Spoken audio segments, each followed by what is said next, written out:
So yeah, as you can see by the title, some crazy things came out today for the anime community. Crunchyroll might be getting bought by Sony. Now, there is a lot to really look at when it comes to this. There's some good, and there's some obvious bad. And I want to talk about both sides and kind of give a clearer picture of what's really going on here, and basically what you might be able to expect going forward.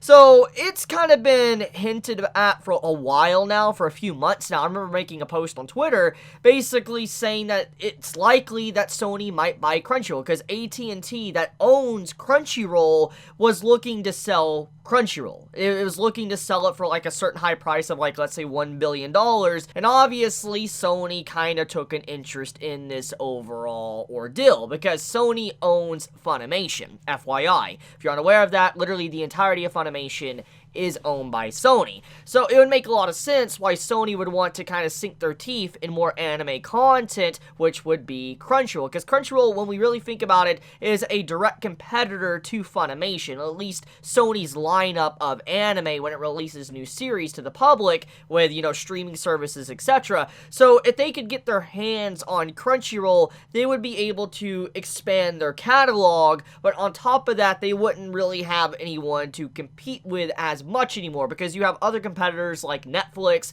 Hulu, and Amazon that also release anime. But overall, let's be honest, when it comes to direct competitors of like streaming series for every anime season, it's usually Funimation and Crunchyroll. So when you see this ordeal, it makes sense why Sony would want to pick up Crunchyroll, why they would be willing to spend $1 billion to actually grab the company.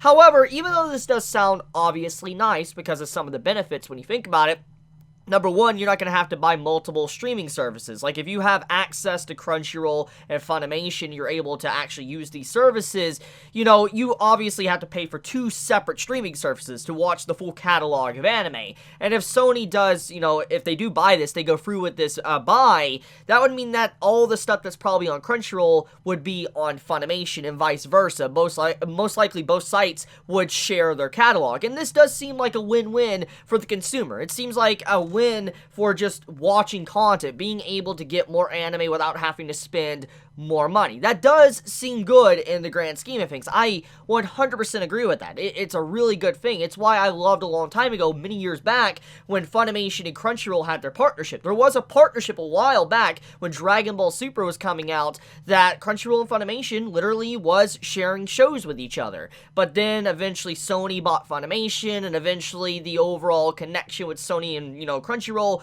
disconnected because Sony owned, you know, Funimation, and you had at&t that owned Crunchyroll, direct competitors with each other. It kind of makes sense.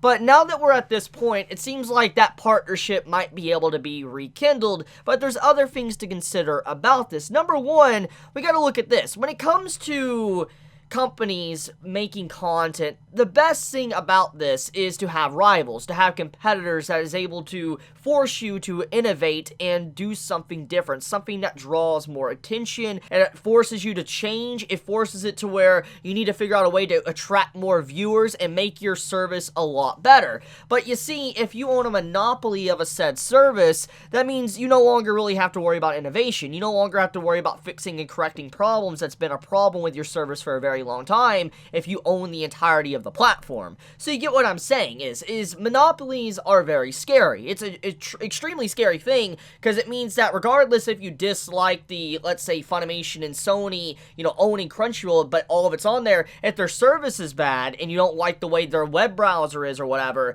you're not going to really like it, but there's nothing you can do if that's the only place you can watch said anime legitly. So it's just like, obviously monopolies aren't a good thing, and this is kind of the double-edged sword to this whole ordeal. You may be able to save money, but you might get a crappier service in the grand scheme of things. But on top of that too, personally, I'm not the biggest fan of Funimation's web browser. I don't really like their streaming service. I'm just gonna be 100. I love the content on there. I've watched many shows continuously. I've just now been, you know, watching Dragon Ball Super again, English dub, because I've never actually watched the Super, you know, dub. I've never seen it. I only watched it in sub when it was airing, you know, a few years back. So I've been recently, you know, watching Dragon Ball Super through Funimation's app, and after really getting to see both sides for a very long time between Funimation and Crunchyroll, I really don't like Funimation's web browser. I don't like its app on consoles. I really think it's absolute crap. I really do. I don't like it.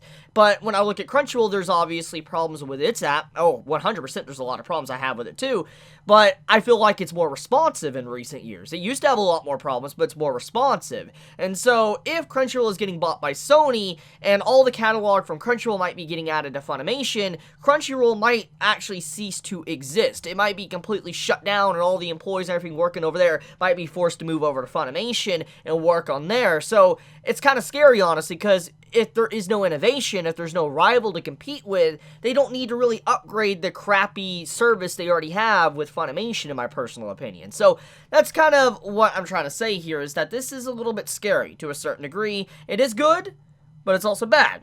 And that's all I'm saying. I really hope, if this does go through, that Funimation and Sony will try to actually correct Funimation's web browser and the problems I have with it when it comes to fast-forwarding, rewinding. It's super difficult to do it, especially on apps with the service. It's difficult. And if Crunchyroll is going to be incorporated into this, I really do hope that it's given a better job. They really look at it and try to make it more responsive. And this brings up another thing. We have the stuff going on with Webtoons. We know Crunchyroll, they made a partnership with Webtoons recently this year. We know all about this. It's why we got Tower God. It's why we got God of High School. It's why we got Noblesse. You know, and probably countless other Webtoons are probably already in the works right now.